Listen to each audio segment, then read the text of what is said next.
तो अगर हम सबसे पहले स्टार्ट करें how to select an optional से, तो there are few very basic questions कि क्या क्या फैक्टर्स होने चाहिए, deciding factors when you are selecting your optional.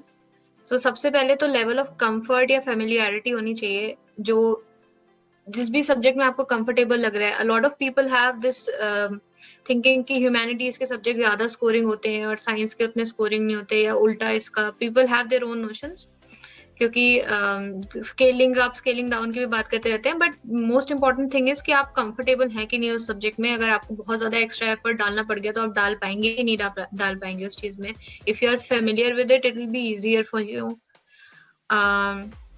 Second thing is the availability of resources and availability of guidance. अगर आपने कोई बहुत ही फ्रिंज सब्जेक्ट चूज कर लिया है जिसकी कोई ना रिसोर्सेज है, ना ही कोई गाइडेंस है, ना कोई टेस्ट सीरीज है, तो आपको बहुत ज्यादा प्रॉब्लम होगी prepare and you don't time. तो प्लीज चूज वाइजली जिसका आपको रिसोर्स मटेरियल भी मिल जाए और गाइडेंस भी मिल जाए। फिर कुछ लोग रीसेंट ट्रेंड्स के ऊपर जाते हैं कि ये इस समय स्कोरिंग है ये सब्जेक्ट, या इससे नंबर ऑफ सिलेक्शंस के ऊपर भी जाते हैं, स्कोर के मैक्सिमम स्कोर के ऊपर भी जाते हैं। But you should know that the maximum score is not the average score. तो इसलिए आप उन चीजों पे मत फोकस करिए। You should focus on your comfortability with the subject and the availability of resources, availability of test series, guidance. And one other thing that you should focus is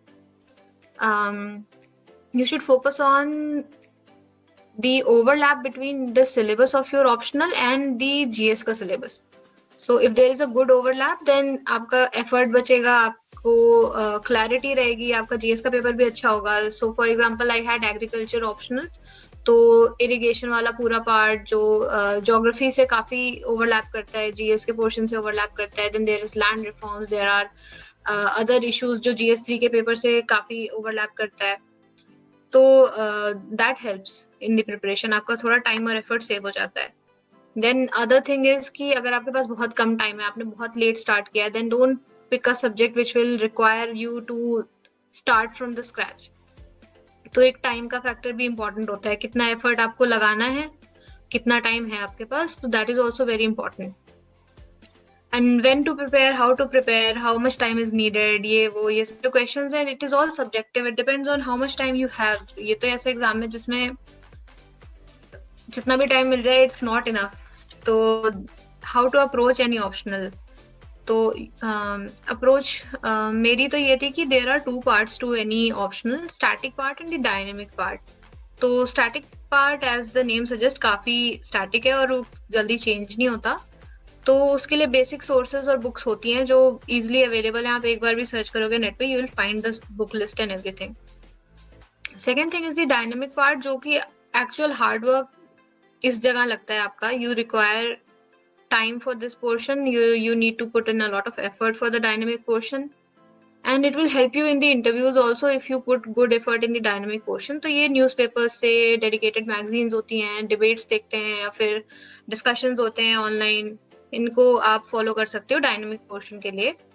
फिर third and most important part of optional is the previous year question paper, which is not just for the optional, it's for any paper you are attempting. GS हो गया, ऐसे हो गया, जो भी होगा, previous year question papers आपको पक्का ही लगाने हैं. Without that you will not get the depth in which you are suppose to study और the width in which you are suppose to study. तो आपका कुछ स्ट्रक्चर ही नहीं बनेगा if you don't know the previous year questions, what kind of questions are being asked. तो plan क्या होना चाहिए? You should just start with your mains preparation के साथ साथ you just start your optional preparation as well. और जो भी आपका स्टैटिक पोर्शन है, that you stop preparing 2 to 3 months before your prelims. Do not stop preparing your dynamic part. आप newspaper में जब भी कोई रेलेवेंट आर्टिकल देखते हो for agriculture people, these can be issues like the farmer protest or some kind of flood or anything which is related to their syllabus. So dynamic portion prepare करना बंद नहीं करना होता है. स्टैटिक पोर्शन आप भले बंद कर दीजिए प्रीलिम से 2-3 महीने पहले, but dynamic portion you continue to highlight, you put it with you, किसी भी तरह से अपने पास नोट करते रहिए उसको. प्रीलिम खत्म होते ही you should again start preparing your optional. You should start giving test series. You should attempt as many test series in optional as you can, because GS तो सबका कॉमन होता है, but optional is a place where you can actually make a mark on your own. So immediately after prelims, you should not wait for any result or anything. You just start with your optional preparation. Also start with the other things that you have left जो prelim में overlap नहीं करती. World history हो गया, तुम्हारा essay हो गया, ethics हो गया. तो all those things that you have neglected in the prelim का preparation, you just start with all of that. और previous year question paper आप solve करते रहेंगे तो हो जाएगा आपका optional. Thank you.